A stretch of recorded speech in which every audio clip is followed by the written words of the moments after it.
খেয়াল করে দেখো কাজ নিচের সংখ্যাগুলোর পরবর্তী সংখ্যা লেখো। পরবর্তী সংখ্যাগুলো কি কি খেয়াল করে 10, 10 এর পরবর্তী সংখ্যা আমরা জানি 11, 8 এর পরবর্তী সংখ্যা আমরা জানি 9 এবং -5 খেয়াল করো কিন্তু -5 এর পরবর্তী সংখ্যা কত? এর পরবর্তী সংখ্যা হচ্ছে -4। সেটা কিভাবে বলি? যেমন -6 এর চেয়ে বড় -5, তার চেয়ে বড় -4, তার চেয়ে বড় -3, তার চেয়ে বড় 2, -1, 0, 1 2 3 4 ডট ডট ডট এইভাবে সংখ্যাগুলো কিন্তু হবে। তাহলে এই জায়গাটা যদি হিসেব করি আমরা, তাহলে এই সংখ্যা ক্রম অনুসারে সাজানোর পরে এর চেয়েতে বড় সংখ্যাটা হবে -4, কেননা এটা ঋণ চিহ্ন। আর ঋণ চিহ্নটা বুঝতে হবে যে এটা বেশি ঋণী, এটা হচ্ছে কম ঋণী। সেক্ষেত্রে এইটাই হচ্ছে -5 এর চাইতে -4 বড়। ওকে, এবারে 3টা খেয়াল করে দেখো, -3 এটি এর পরবর্তী সংখ্যা হবে হচ্ছে -2, এর পরবর্তী সংখ্যা হবে 1, এর পরবর্তী সংখ্যা হবে 4। এভাবে লিখতে পারি আমরা।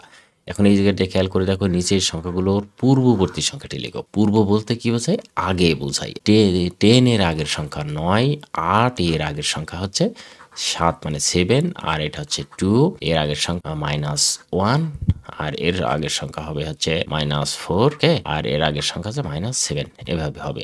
ওকে, আশা করি এটাই বুঝতে পেরেছো যে আগে পরেরটা। আর এটাই কিন্তু হ্রাস বৃদ্ধি বোঝাবে আস্তে আস্তে।